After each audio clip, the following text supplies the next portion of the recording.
I love glitches, and Yokai Watch 2 certainly has them. There's a ton that I want to talk about, so I'll be using this video to explain some of them. Starting with... As you may know, the game has these walls you can climb onto across the map. What I personally didn't know is that there's this dog near Nate's house in Uptown Springdale. Getting too close to the dog allows it to bark at you and launch you onto the ground. That's not really the interesting part of this though. What was only recently found was that this random little detail completely breaks the game. What you need to do is wait for the dog to reach this part of its cycle. By getting it to bark at you from this angle and holding right, you'll get launched into this area, and, potentially, clip out of bounds. The reason I say potentially is because this angle is very precise, to the point where I couldn't replicate this glitch myself. I did have some other funny stuff happen though. Like, I got launched through this random thing, or I had the dog trigger twice, but I never actually clipped. We decided to call this Bark Clip, because we are so good at naming things here in the Yokai Watch community. For some weird reason, you can't actually do this clip in versions before Psychic Spectres because the dog just doesn't launch you as much. Why?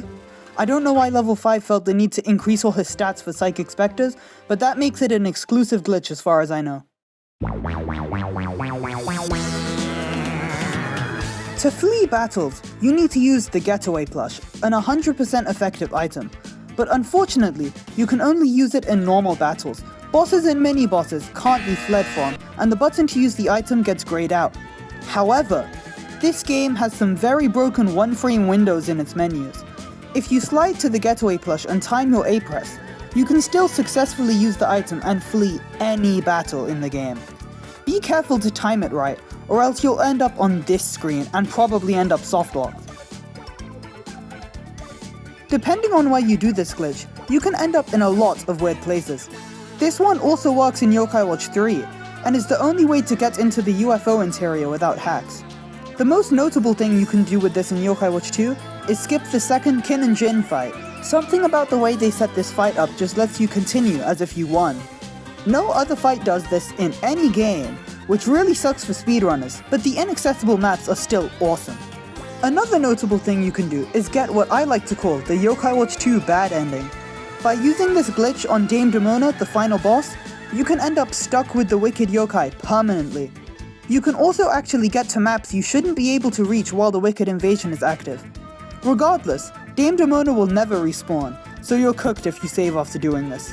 This glitch can do so many goofy things, and we haven't bothered to document them all, so try it out and tell me what happens. Badinyan. Yeah, that's it, that's the glitch. Okay, no, not really, but it's best to use him specifically. We're actually about to do two glitches, and I've already made a tutorial for both of these, so I'll keep this short. First, we're going to get the Beefy bell.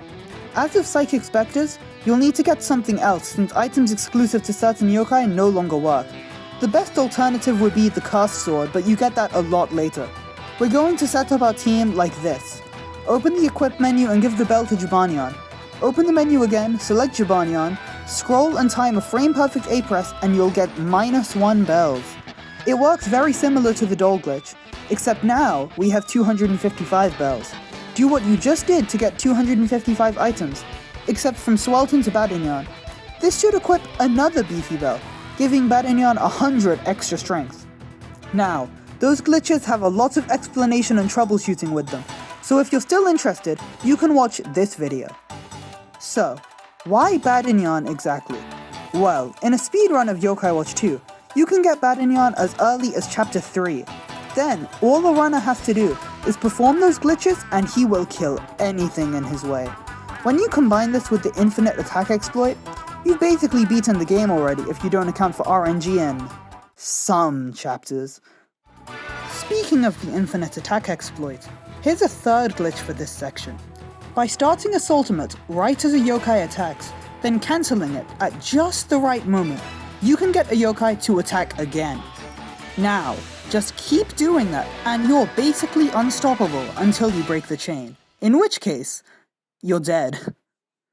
This glitch only works in version 1.0 of Bony Spirits and Fleshy Souls, and only on the Japanese and American versions.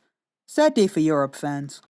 You can find out a bit more about the infinite attack exploit from this video by Mr. Dew. If you still don't believe how powerful this is, here's a clip of Badsmella absolutely decimating Gussie Bones.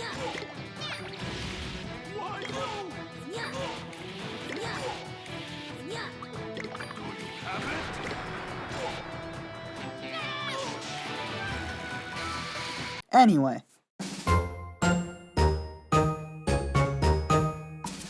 This is one of the most innocent features in the game.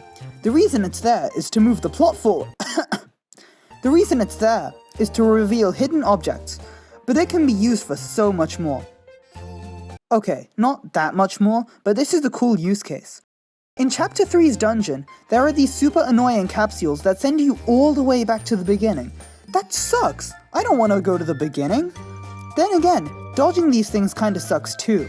So what can we do instead? Well, that's why the lens comes in. Just walk up to the capsule, press Y and... Oh, wait, that was it? Yeah, as long as you're close enough, this will completely skip every capsule and there's no chance of getting caught unless you're really bad at timing things. Now, I saved the strangest thing for last, so get ready.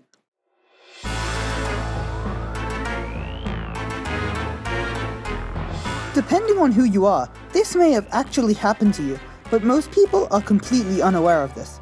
You know that one Badsmella mini-boss during the Ironworks key quest in Chapter 5? Surely, you know about that one Badsmella mini-boss during the Ironworks key quest in Chapter 5.